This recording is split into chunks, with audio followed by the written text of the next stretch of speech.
Well, I haven't talked to our training staff, but it looks like he's pretty good. It was about his feel, and Vinny says he's pretty good, but I guess we just have to follow up with our training staff. Are you hoping to get Stetcher into a game, regardless of health? Absolutely. We make some changes. We don't want to just go with our playoff set roster just because there's going to be bumps and bruises. We don't want a guy sitting for a month or 6 weeks and then we need him into the playoffs in the second or whatever it is. That whether that's a defenseman or forward, so we will have a little bit of rotation, but we don't want to be too much because we still want to win as many games as possible. It's good and bad being able to have the same defense every game, whereas a lot of other teams they got people hurt. But the flip side is you get guys sitting who not playing. As a yeah, we don't want guys sitting because we want who knows when in the postseason we're going to need these guys, and it'd be really unfair or unrealistic to think, oh, now they can play and now they can perform and play well if they haven't seen a game for weeks or maybe a month. So as a coaching staff, we have to balance think about when we're going to get those guys in. If guys are a little banged up, bruised, it's easier to maybe make that switch. But again, we are trying to win as many games as possible, so there's a lot of evaluating that we need to do. Stetcher on his regular side as opposed to absolutely. Yeah, we feel we've got a emergency call-up left shot defenseman with Broberg. We feel very comfortable with him. He doesn't necessarily need his, we would like to see him sometime play for us, but he is playing a lot of minutes and is playing games. Not at this level, but he is playing, which is a lot more than just a guy who's watching from the press box. And as for Stetcher, we would like to see him on his right side. Kris, I realize the Colorado game, overtime game, it's a toss-up, very close game. Now that you've looked at it on video, you've had a couple days to think about it, what are the things that next time you take a run at them you'd like to do better? What are the things that separate Colorado from Edmonton in a game that close? One thing I really liked about our game was our line rush 4.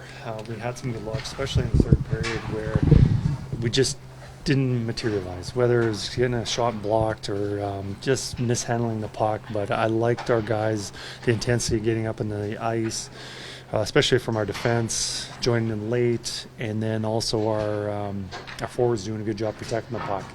And that was one thing I liked what we did.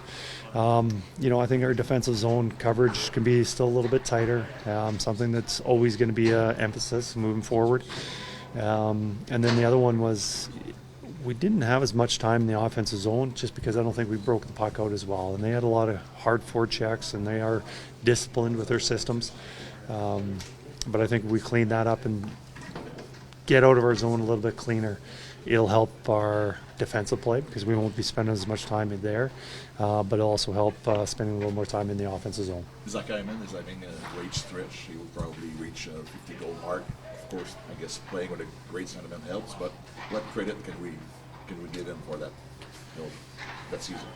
He's had an outstanding season, and not only the goal scoring, that's one that stands out the most is being able to put the puck in the net. And he's playing with Connor, and he's in a good position to do that.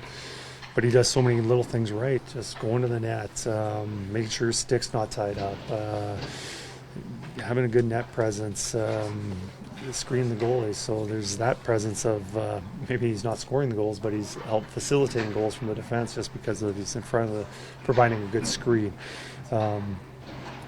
Spends a lot of time in the offensive zone because of his forecheck, recovering pucks, which leads to offensive zone. Then he can score the goals that we've been talking about. With Zach's game, there's so many good things, and he gets credited for putting the puck in the net, which is a very important thing, but he does a lot more for our team. There's the idea of making sure in big moments, right? You do so many things well throughout an entire game, and then these big moments happen. Maybe a good lesson for guys, and what you're saying, how that resonated in that. Yeah, there's absolutely disappointment. We're down 1 going in the third period, and we find a way to have a strong period. started with Fogel's goal, and then Carrick's line puts in a really good shift in the offensive zone, which leads to our second goal, and then with 5-6 minutes left, they get the equalizer, but it should have been an opportunity for us to be able to eliminate anything, them having that opportunity. Everybody's subject to it, like it's one of your big minute defensemen, it's one of your top centers. That these sort of things can happen to anybody, and maybe a good lesson for everybody to buckle down in those moments. It's team defense. It's absolutely the responsibility of everybody.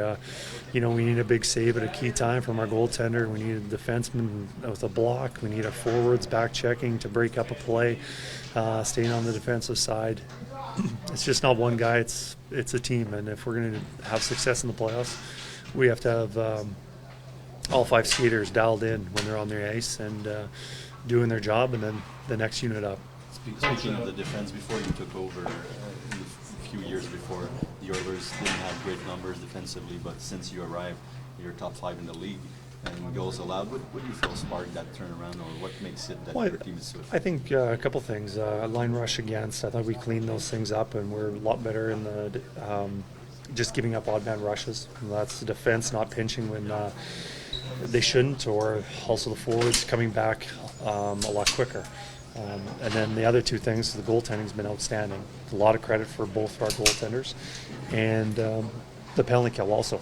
We just much better on the penalty kill, especially during our 16-game winning streak.